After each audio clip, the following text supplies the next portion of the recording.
Welcome. The topic we'll be discussing in today's session is process scheduling. So, why should we schedule process? The operating system schedule process to ensure the maximum CPU utilization because CPU is the important resource in a computer and it should be used in an effective way and to ensure that process scheduling is done.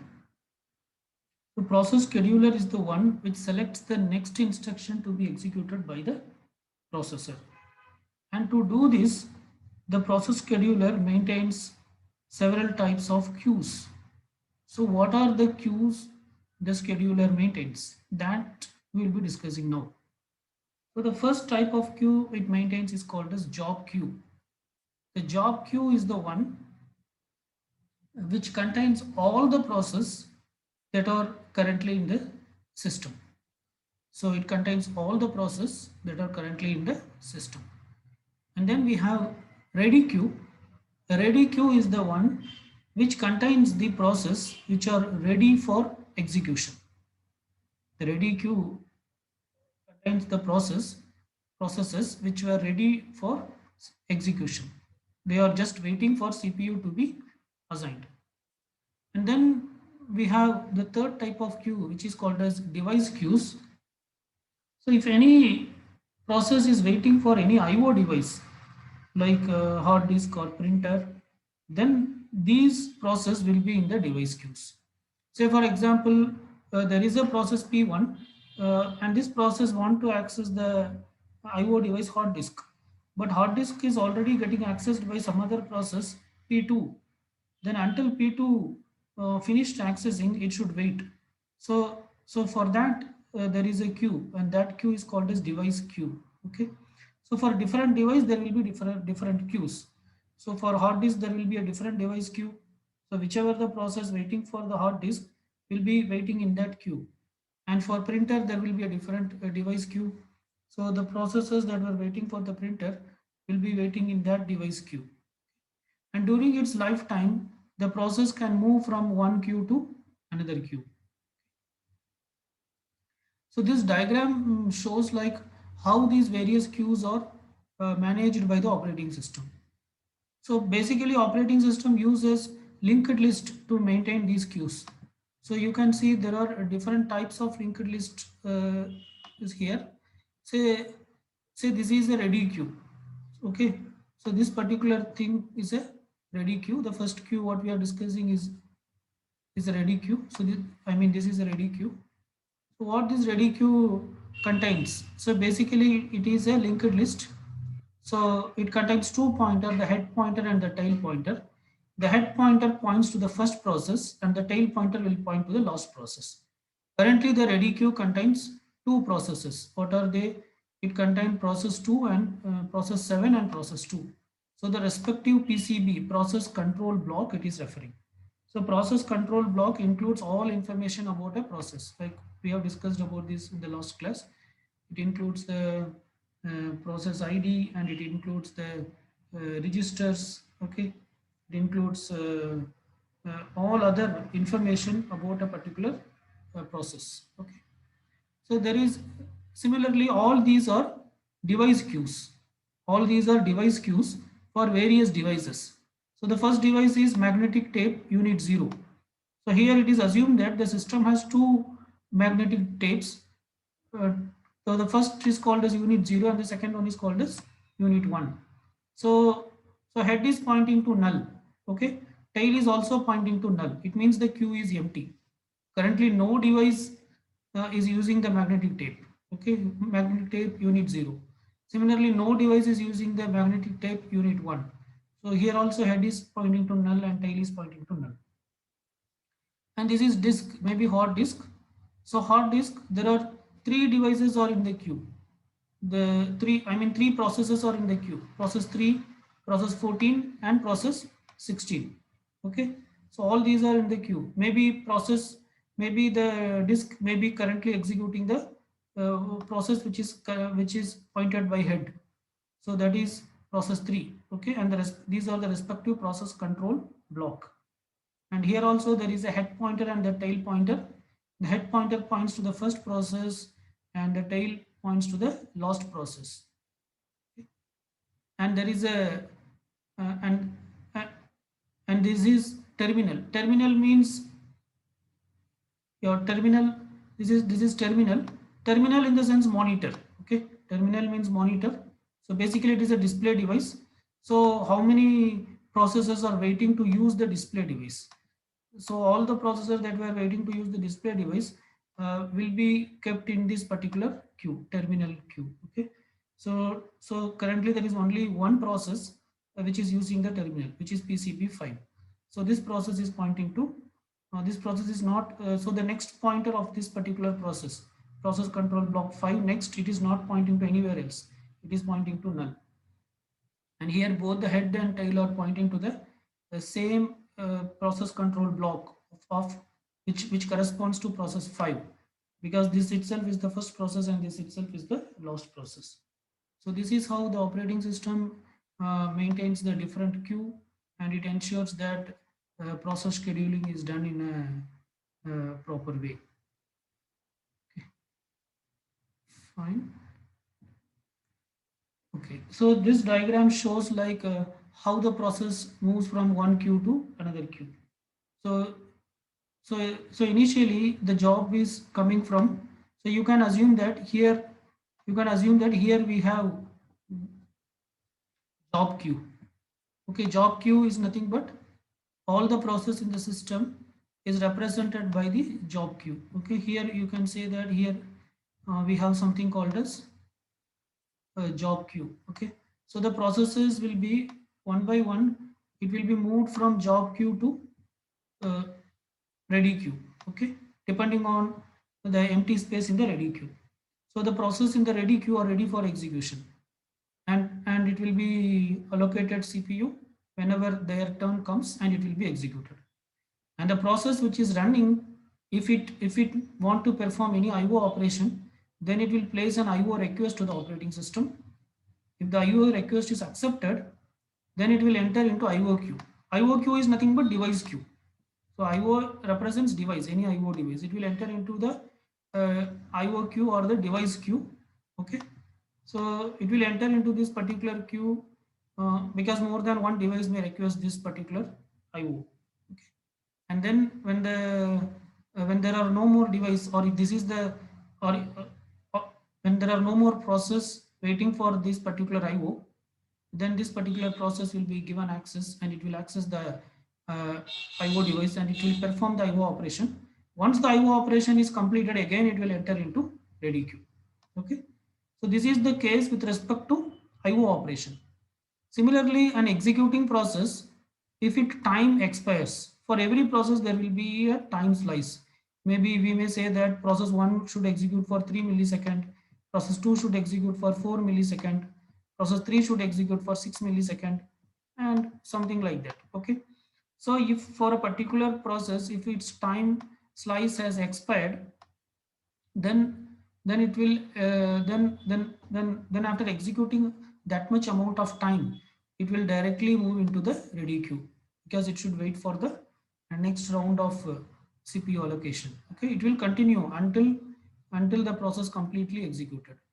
Sometimes a process may create a child process. Sometimes a running process can create a child process, and child process are created in Unix using a command called fork. Using a command called fork, the child process can be created. So if the running process creates a child process, then it will wait until the child finishes execution. Okay, then it has to wait until the child finishes execution. So during that time, also it will be in the wait queue. Okay, and then once the child completed execution, it will again go back to the ready queue. Okay, or sometimes when a process is being executed, some interrupt may happen. Okay, some interrupt may happen. So because of this interrupt, the process may have to wait until the interrupt get completed. Okay, then once the interrupt is over, once again it will go back to ready queue. Okay, so like this, during the lifetime, the process may move from different states, and for each states there may be different queues. Okay, like this it will keep continuing. How long it will continue? In a sense, until the process finishes execution. So, so this is called as the queuing diagram, which represents different queues and resource flows. Fine. Then we'll discuss different types of schedulers that are normally available in an operating system. An operating system basically supports two types of schedulers. The first one is called as short-term scheduler. The next one is called as long-term scheduler. So first we will try to understand what is a short-term scheduler. Short-term scheduler is also called as CPU scheduler. Short-term scheduler is otherwise called as CPU scheduler. So these are the scheduler, or it is also called as dispatcher. There is another name for short-term scheduler which is also called as dispatcher.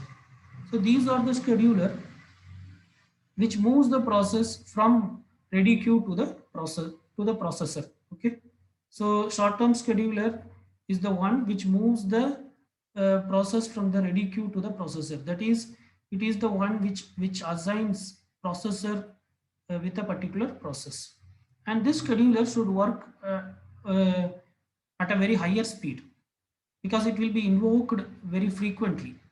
So it should work at a very higher speed, because if you take a typical CPU, the CPU may execute a particular process for very few time, maybe 50 milliseconds or 100 milliseconds.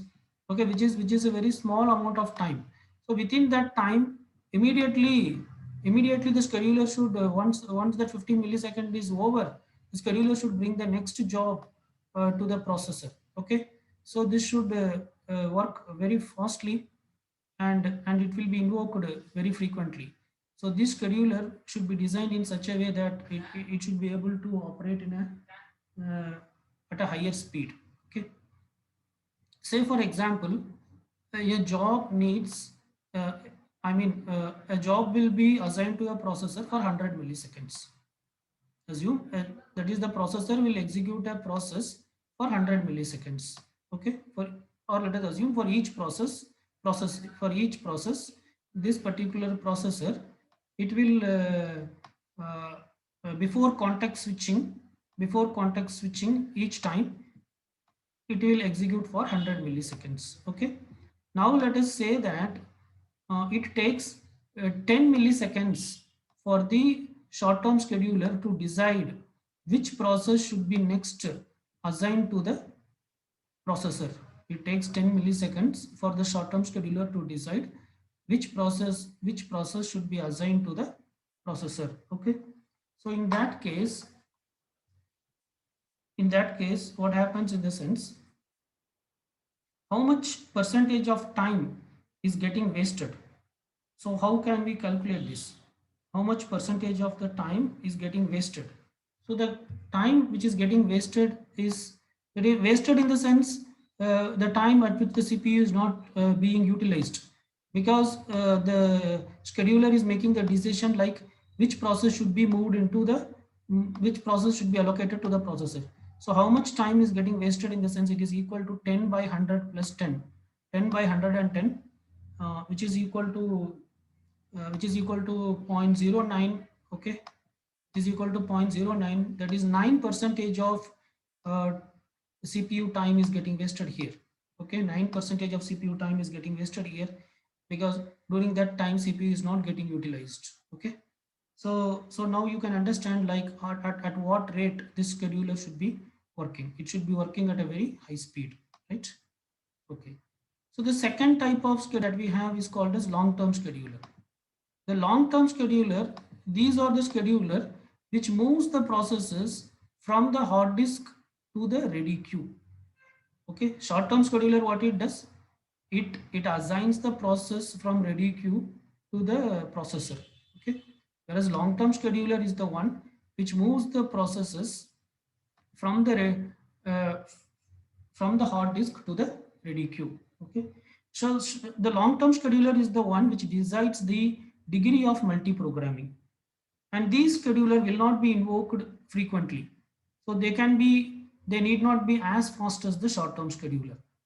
and this controls the degree of multiprogramming. Multiprogramming in the sense how many the process can run simultaneously.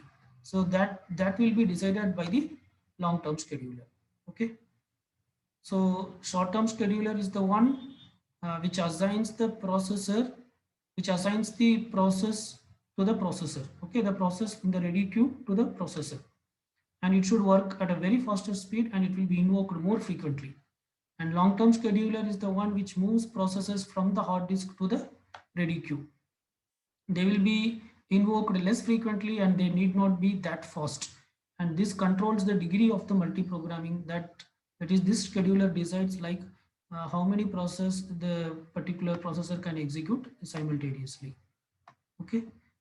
And in some cases there may be the third type of scheduler which is called as medium term scheduler.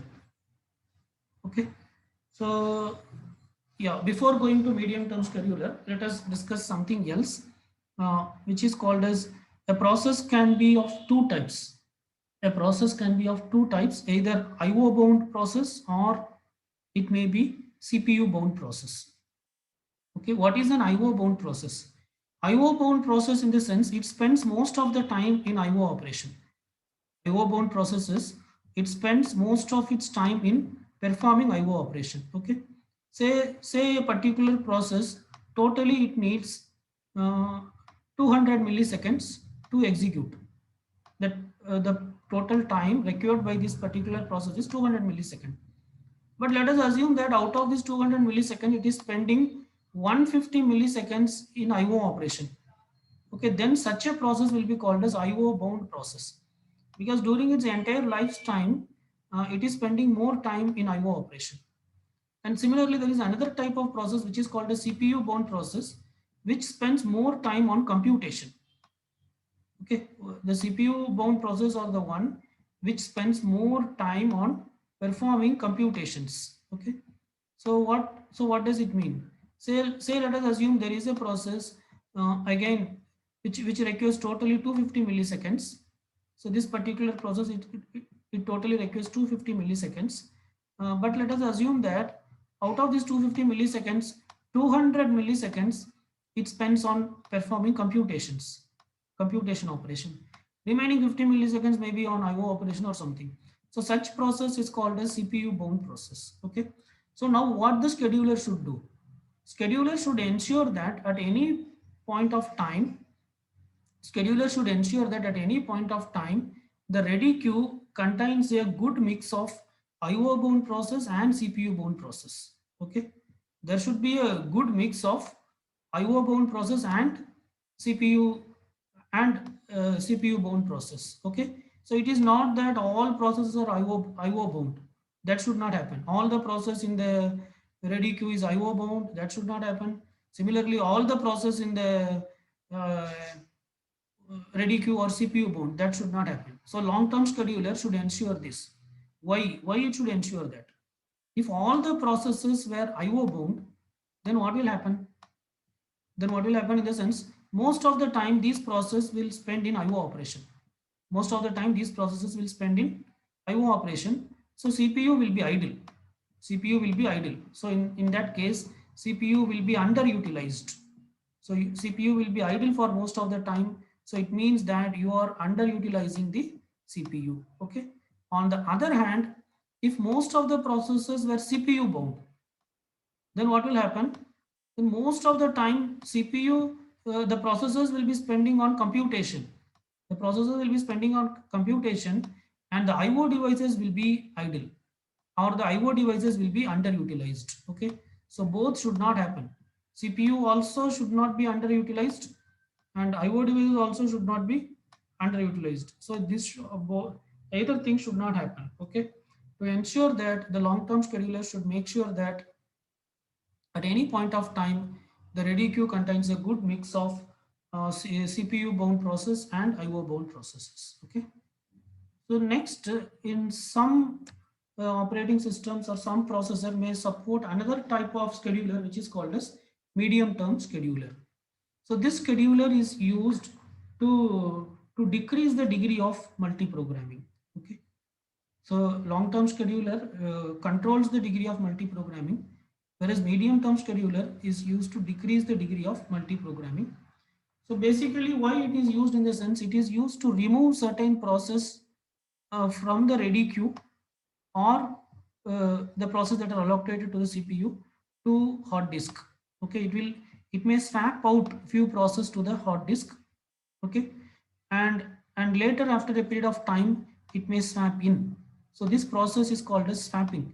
So this process is called as swapping, removing process from memory and storing it on disk, and again bringing it back when it is required. So sometimes if you want to say, sometimes your computer is getting very slow because of so many processes in the ready queue, so then the operating system may decide to swap some process. So this swapping will be done by a particular scheduler, and that scheduler is called as medium term scheduler. What it will do, it will remove either the currently executing process and keep it in the hard disk, or it may remove some of the process in the ready queue and move it to the hard disk, and later again the system speed increased considerably, it may swap in. So this process is called as swapping, and that will be done by a particular scheduler, and that scheduler is called as medium term scheduler. Okay, so these are the different types of scheduler: long term scheduler, short term scheduler, and medium term scheduler. And also here we have discussed what is meant by CPU bound process and what is meant by IO bound process. Okay. Thank you.